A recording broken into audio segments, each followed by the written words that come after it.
इस वीडियो में हम लोग क्लास 7 साइंस का चैप्टर 2 पढ़ने वाले हैं, जिसका नाम है प्राणियों में पोषण। ठीक है, क्या नाम है? प्राणियों में पोषण। इस वीडियो में हम लोग इस चैप्टर का प्रश्न उत्तर हल करने वाले हैं, जो भी इस चैप्टर में दिया हुआ है। तो चलिए बिना समय गवाए वीडियो को स्टार्ट करते हैं। तो ये देखिए अभ्यास के प्रश्न। पहला है, उचित शब्द द्वारा रिक्त स्थानों की पूर्ति कीजिए। क्या है?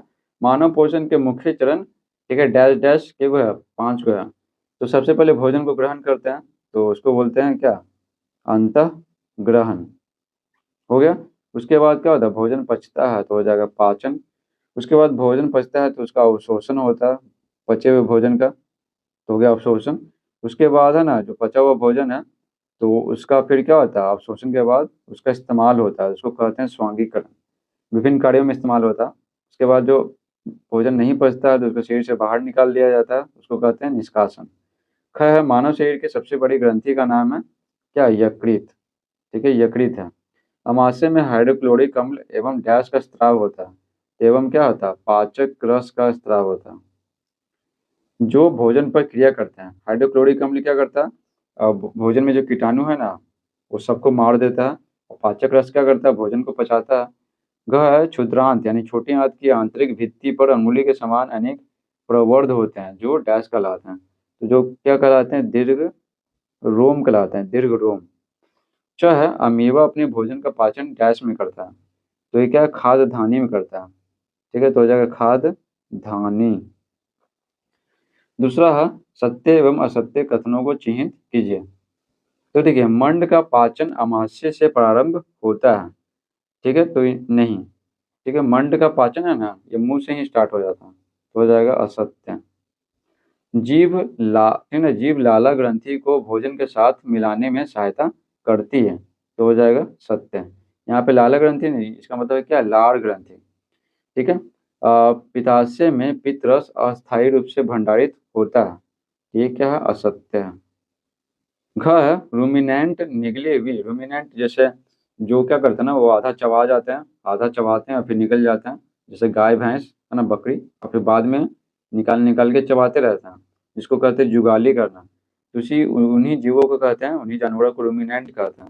रूमिनेंट निगली हुई घास को अपने मुख में वापस लाकर धीरे धीरे चबाते रहते हैं, तो ये सत्य है, सही बात है, तो हो गया सत्य। तीसरा है, निम्न में से सही विकल्प पर सही का चिन्ह लगाइए। क्या है? वसा का पूर्ण रूपेण पाचन जिस अंग में होता है वह है, तो वह कौन सा है? तो वह है छोटी आंत, जिसको क्षुद्रांत कहते हैं।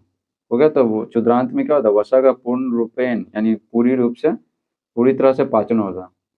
नेक्स्ट है ख नंबर, जल का अवशोषण मुख्यतः जिस अंग द्वारा होता है वह है।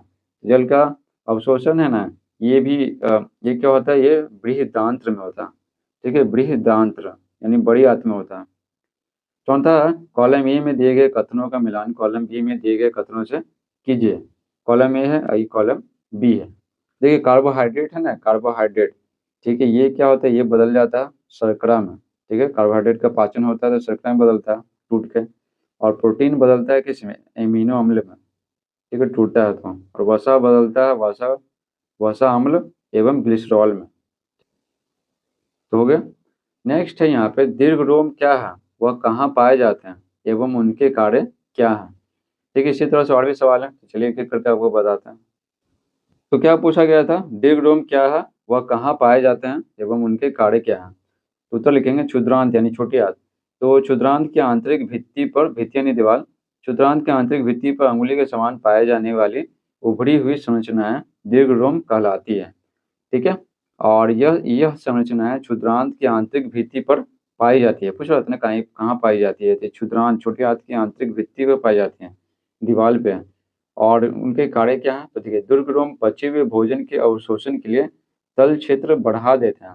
दीर्घ रोम की सतह से पचे हुए भोजन का अवशोषण होता है, जो रुधिर वाहिकाओं में स्थानांतरित हो जाता है। देखिए ये इस तरह से उंगली के समान रचना होता है। ठीक है, अगर ये चपटा रहेगा तो भोजन का अवशोषण कम होगा, लेकिन ये क्या है? ये सतह को बढ़ा देता है, और इससे क्या होता है? भोजन का क्या होता है? अवशोषण होता है। और पचे हुए भोजन कहाँ चला जाता है? ये रुधिर में चला जाता है, यानी ब्लड में। आगे देखिए छठा, पित्त कहाँ निर्मित होता है? यह भोजन के किस घटक के पाचन में सहायता करता है? तो देखिए पित्त रस है ना, यकृत में निर्मित होता है, यकृत। ठीक है, यह भोजन के घटक वसा के पाचन में सहायता करता है। तो पित्त रस किसको पचाता है? वसा को पचाता है, वसा। सातवां है, उस कार्बोहाइड्रेट का नाम लिखिए जिनका पाचन रूमिनेंट द्वारा किया जाता है परंतु मानव द्वारा नहीं, इसका कारण बताइए। तो देखिए, कार्बोहाइड्रेट जिसका पाचन रूमिनेंट द्वारा किया जाता है ना, वो सेल्यूलोज है। ठीक है, सेल्यूलोज। क्योंकि ये मानव में नहीं होता। मानव सेल्यूलोज का पाचन इसलिए नहीं कर पाता क्योंकि वह इसे भली भांति नहीं चबा पाते हैं। ठीक है, और इस सेल्यूलोज का पाचन करने के लिए जो बैक्टीरिया चाहिए ना, वो मानव में नहीं होता, वो जीवों में होता है। जैसे गाय हो गया, ठीक है, बकरी हो गया, भैंस हो गया। आठवां है, क्या कारण है कि हमें ग्लूकोज से ऊर्जा तुरंत प्राप्त होती है?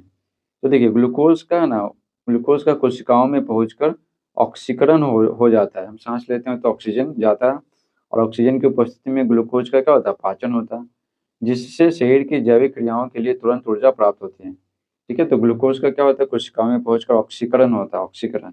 ऑक्सीजन इससे क्या करता है? ये अभिक्रिया करता है और पाचन होता है, और उससे क्या तुरंत ऊर्जा मिलता है। ठीक है, और ये ज़्यादा क्या है? ज़्यादा जटिल नहीं है, ग्लूकोज है ना, ज़्यादा जटिल नहीं है, इसलिए इसका पाचन आसानी से हो जाता है। नौवां है, आहार नाल के कौन से भाग द्वारा निम्न क्रियाएं संपादित होती हैं? पहला है पचे भोजन का अवशोषण।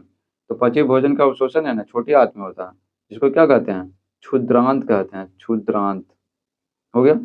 दूसरा है भोजन को चबाना। तो भोजन को चबाते हैं कहाँ? दांत से चबाते हैं, मुंह में। जीवाणु नष्ट करना। तो जीवाणु नष्ट होता है किसमें? आमाशय में। आमाशय की दीवारों से ना हाइड्रोक्लोरिक अम्ल निकलता है, जो जीवाणु नष्ट कर देता है, जो भोजन में रहता है ना उसको। भोजन का संपूर्ण पाचन कहाँ होता है? छोटी आंत में होता है, छोटी आंत में होता है, हो गया क्षुद्रांत। मल का निर्माण कहाँ होता है? मलाशय में होता है। ठीक है, मलाशय। 10वां है, मानव एवं अमीबा के पोषण में कोई एक समानता और एक अंतर लिखिए। तो देखिए, उत्तर लिखेंगे, मानव एवं अमीबा के पोषण में क्या है? समानता। देखिए, दोनों में पाचक रस स्रावित होता है, और पाचक रस की सहायता से भोजन का पाचन होता है। और अंतर की बात करें तो मानव में बिना अपचा अपशिष्ट है ना, गुदा द्वारा शरीर के बाहर निकाल दिया जाता है। जो भोजन पचता नहीं ना है, तो गुदा के द्वारा बाहर निकाल दिया जाता है। जबकि अमीबा में अपशिष्ट खाद है ना, खाद धानी द्वारा बाहर निकाला जाता है। ठीक है, खाद धानी द्वारा। अपशिष्ट मतलब क्या? जो भोजन पचा नहीं है उसको अपशिष्ट कहते हैं। 11वां प्रश्न है, कॉलम ए में दिए गए शब्दों का मिलान कॉलम बी के उचित कथन से कीजिए। कि कॉलम ए कॉलम बी है। तो देखिए, लाला ग्रंथि। तो लाला ग्रंथि से क्या होता है? लाला रस स्रावित होता है, इसमें मिला देंगे। अब देखिए, अमाशय। तो अमाशय से क्या होता है? अम्ल का निर्मोचन होता है, हाइड्रोक्लोरिक अम्ल है ना, निकलता है अमाशय की दीवार से। यकृत से क्या होता है? पित्त रस का स्राव होता है। ठीक है, पित्त रस का स्राव होता है। उसके बाद है मलाशय। ठीक है, मलाशय तो बिना, ठीक ना, बिना पचे भोजन का भंडारण होता है। जो बिना पचा हुआ भोजन वहीं पे जमा होता है, मलाशय, और उसके बाद बाहर निकाल दिया जाता है। तो देखिए, क्षुद्रांत में होता है ना, भोजन का अंतिम रूप से पाचन होता है। ठीक है, तो हो जाएगा भोजन पाचन का पूरा होना। और बृहदांत, बड़ी आंत में क्या होता है? जल का अवशोषण होता है, इसमें मिला दिए। ठीक है, मल त्याग क्या मलाशय में होता है ना, मलाशय से मल त्याग होता है। तो ये तो है नहीं, तो मल त्याग क्या करेंगे? छोड़ देंगे। आगे देखिए, 12वां प्रश्न यहाँ पे। तो देखिए, चित्र 2.11 में दिए हुए पाचन तंत्र के आरेख को नामांकित कीजिए, यानी नाम लिखना है। तो यहाँ पे देखिए लिखेंगे, ये जो बड़ा वाला है ना, ये क्या है? यकृत है। यहाँ लिखेंगे यकृत। ठीक है, यकृत से पित्तरस का स्राव होता है, ये जमा होता है क्या? पित्ताशय में, है ना, पित्ताशय में। तो ये क्या है? ये छोटा वाला है ना, पित्ताशय है, पित्ताशय। हो गया पित्ताशय। उसके बाद ये क्या है? ये अमाशय है। ठीक है, ये अमाशय जो बीज बीज जैसा दिख रहा है, सेम के बीज जैसा। उसके बाद ये हो गया अग्न्याशय, अग्न्याशय, अग्न्याशय हो गया। ठीक है, उसके बाद ये है ना, ये है छोटी आंत है, ये क्षुद्रांत है, क्षुद्रांत। और इसके बाद ये जो बड़ा वाला दिख रहा है, ये क्या? ये बड़ी आंत है, तो इसको बोलेंगे है ना, बृहद्रांत। ठीक है, बृहद्रांत, ये हो गया। उसके बाद ये क्या है? ये मलाशय है ना, ये मलाशय, कि जो अपचा भोजन होता है यहीं पे आके जमा रहता है, और फिर क्या होता है? ये मल द्वार के द्वारा बाहर निकाल दिया जाता है। ये है गुदा द्वार। ठीक है, गुदा द्वार। हो गया। अब आगे देखिए, 13वां प्रश्न, क्या हम केवल हरी सब्जियों या घास का यानी जैसे होता है ना, जो बहुत सारा हम सब पालक साग खाते हैं, तो वो क्या घास ही है। लाल साग खाते हैं, वो सब घास ही है। तो क्या हम केवल हरी सब्जियों घास का भोजन कर जीवन निर्वाह कर सकते हैं? चर्चा कीजिए। तो चलिए बताते हैं। तो देखिए उत्तर लिखेंगे, मनुष्य अपने शरीर की अनेक जैविक क्रियाएँ करता है, जैसे चलना, ठीक है? जैसे कूदना, लिखना, पढ़ना, सोचना, ठीक है? भोजन का पाचन, श्वसन, ठीक है? ये सब चीज़ें। तो वही बोला गया, मनुष्य अपने शरीर की अनेक जैविक क्रियाएँ करता है। इन सभी क्रियाओं के लिए ऊर्जा हमको केवल हरी सब्जियों या घास से प्राप्त नहीं हो सकती है। ठीक है ना? इन क्रियाओं के लिए हमें विभिन्न खाद्य पदार्थों जैसे विटामिन, प्रोटीन, कार्बोहाइड्रेट्स, जल, लवण आदि की आवश्यकता होती है, जो केवल हरी सब्जियों या घास से संभव नहीं है।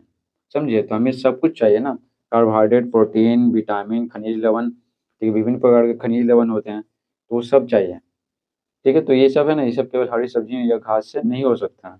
अतः जीवन निर्वाह के लिए केवल हरी सब्जियाँ या घास ही काफ़ी नहीं है। ठीक है? इस प्रकार से पूरा चैप्टर समाप्त होता है।